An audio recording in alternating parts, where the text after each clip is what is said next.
Assalamualaikum warahmatullahi wabarakatuh, dan selamat pagi teman-teman. Bertemu kembali dengan Rayhan Channel. Untuk kegiatan pagi ini kita akan mengevaluasi hasil kegiatan kita yang sebelumnya, yaitu menggandakan koloni tanpa melakukan splitting dikarenakan tidak berhasilnya mendapatkan telur calon ratu maupun ratu atau calon ratu. Nah, ini hasilnya kemarin, ini yang video pertama itu sudah teman-teman lihat ya, bagaimana mengatasin kalau untuk si koloni itu belum sangat super. Jadi kalau belum sangat super, teman-teman bisa menyelesaikannya tanpa intervensi adanya si corong itu dibuat tambahan. Nah, sementara kalau kita sudah seperti yang di depan saya ini teman-teman bisa lihat seperti apa penampakannya. Ini mau tidak mau ditempuh dua cara, yaitu pertama tadi dengan cara si splitting atau pecah koloni, itu dengan catatan kalau memang ada si telur calon ratu maupun adanya si ratu. Dan pengalaman kami kemarin itu melakukan splitting, video-video sebelumnya itu ternyata tidak sesederhana itu untuk melakukan. Jadi yang kami tempuh sekarang adalah si metode penggandaan koloni. Artinya koloni itu dibuat besar, syukur-syukur dia bisa splitting ada di dalam satu sistem. Jadi artinya ada lock, ada topping tambahan. Ini harapannya salah satu topping ini nanti akan ada calon ratu dan menjadi ratu. Berikutnya lagi yang di sini juga ada. Jadinya nanti di dalam sistem itu kalau bisa diharapkan bisa dapat satu ratu atau lebih, dua ratu atau lebih. Itu harapannya. Nah, kelebihannya untuk melakukan splitting yang kompleks seperti ini adalah koloni kita itu tidak asal penanganannya benar, itu tidak akan melemah. Nah, ini dengan adanya swarming atau adanya si berkerumun ya, berkerumun over, itu menandakan koloni ini sudah bukan super lagi, tapi itu sudah sangat super.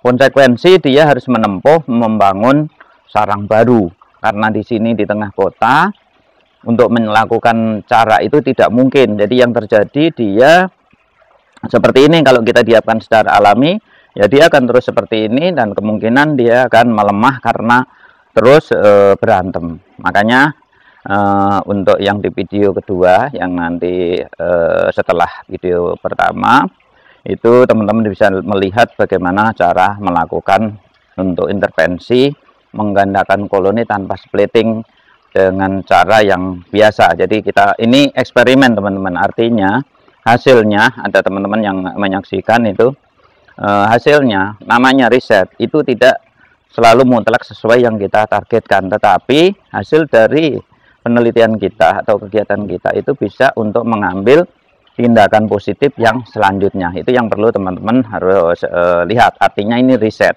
Nah, nanti kalau sudah ada hasil, itulah yang diambil untuk menjadi edukasi. Ya, selama seperti ini edukasi yang sifatnya dalam bentuk riset. Kalau sudah established, nah baru itu bisa digunakan untuk referensi atau instruksi kerja atau prosedur dan lain-lain untuk melakukan hal yang sama. Selama itu belum dilakukan, belum bisa.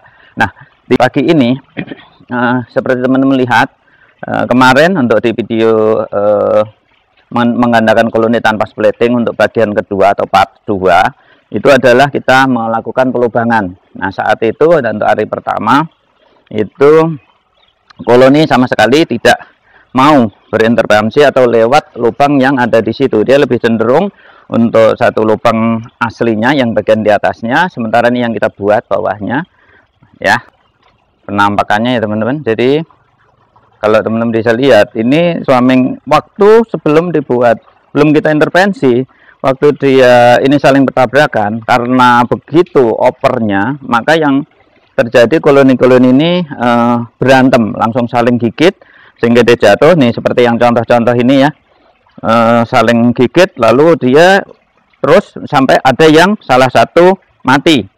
Nah itu baru. Nah setelah kita intervensi dengan adanya kita buat lubang atau corong di bawahnya, ya koloni-koloni ini terbagi menjadi dua, meskipun belum sempurna. Ini baru beberapa hari. Ini teman-teman bisa perhatiin, ini banyak koloni sekali yang bertabrakan, bertubrukan. Tapi dia walaupun tubrukan, dia sifatnya hanya tabrakan, terus dia tidak menimbulkan stres tinggi.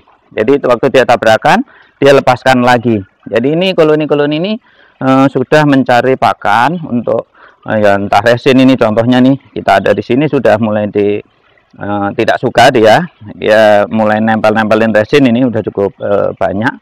Nah sekarang yang kita evaluasi pertama adalah apakah yang kita lakukan, tindakan kita itu bisa mengatasi masalah. Yang pertama paling mudah untuk dilihat indikasinya adalah berkurangnya atau tidak adanya koloni yang mati akibat terjadi saling serang, kondisi stres tinggi. Nah kalau teman-teman perhatiin ini di papan tempat itu sengaja kami letakkan di sini jatuh, itu sudah tidak ada lagi koloni yang saling menggigit sehingga dia sampai mati. Satu itu indikasi yang pertama. Yang indikasi kedua adalah apakah corong yang kita buat sudah mulai berfungsi. Itu indikasi kedua bahwa yang kita lakukan itu adalah berhasil. Baik, kita dekatkan ya. Nah, kalau kita lihat di sini, meskipun belum digunakan 100%, ini lubang di bawahnya tetap bertahan. Jadi ini tetap bertahan dan sudah mulai digunakan. Cuma karena ini terhalang sama kamera, dia tidak mau, dia malah ada di sini, di sisi sebelah sini kamera. Sekarang kita lihat. Nah, terus ditambah lagi karena juga dia sebagian untuk koloni-koloni muda itu ada di dalam sini, maka dia untuk koloni pekerja itu bisa masuk. Jadi kalau teman-teman lihat ini, kalau nanti kondisinya maksimum, dia akan lewat di sini. Ini untuk indikasi keberhasilan kita bisa menyelesaikan masalah yang dihadapi adanya swarming. Kondisi stres koloni itu sangat besar. Ini untuk indikasi kedua. Jadi indikasi kedua bisa kita lihat, tapi ini pun juga perlu observasi lebih jauh teman-teman. Jadi kita kalau teman-teman perhatiin, ini udah dari dalam dia mau keluar, karena kan di sini tertutup, dia akan keluar lewat di bawah. Demikian juga waktu nanti dikembali. Ini untuk kegiatan awal teman-teman, untuk observasi atau melakukan kegiatan bagaimana cara melakukan manajemen atau pengelolaan koloni yang tentunya beda untuk pengerjaan pola hidupnya, pola kerjanya di hutan dengan di tengah kota. Ini yang perlu kita bedakan. Kalau di tengah hutan ya secara alami kita tidak tahu seperti apa. Kalau tengah kota kita mesti banyak intervensi. Saat kita nemuin seperti ini, kalau kita diamkan sementara splitting tidak bisa, yang terjadi adalah nanti kita akan kerugian, bahkan mungkin bisa jadi akan menjadi kepunahan. Ini kira-kira. Terus indikasi yang ketiga, berhasil lebih jauh, bisa dilihat nanti apakah topping yang kita berikan, jadi topping yang kita harapkan setelah kita berhasil mengatasi stressing yang tinggi oleh si koloni, yaitu tidak terjadi mati koloni itu. Ini pun ini masih ada nih teman-teman, tapi tidak sampai saling gigit ya, dia mungkin hanya ke ini temennya gitu ya. Ini kalau yang hari yang belum ada intervensi teman-teman, di sini sampai di bawah-bawah itu banyak sekali yang mati.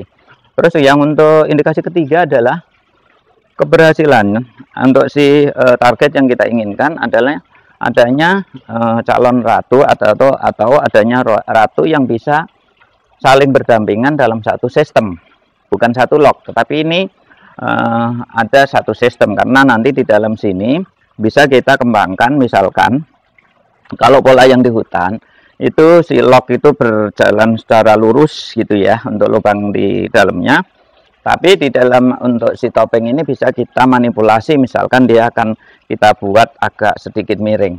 Nah itu kira-kira untuk melakukan riset tentu tidak bisa sehari dua hari, butuh waktu yang panjang, butuh ketekunan. Nah, hasilnya seperti apa itu tentunya butuh kajian-kajian dan observasi lebih lanjut. Saya kira itu saja teman-teman untuk evaluasi yang bisa kita kerjakan pagi ini. Sekian dan kami ucapkan terima kasih. Wassalamualaikum warahmatullahi wabarakatuh.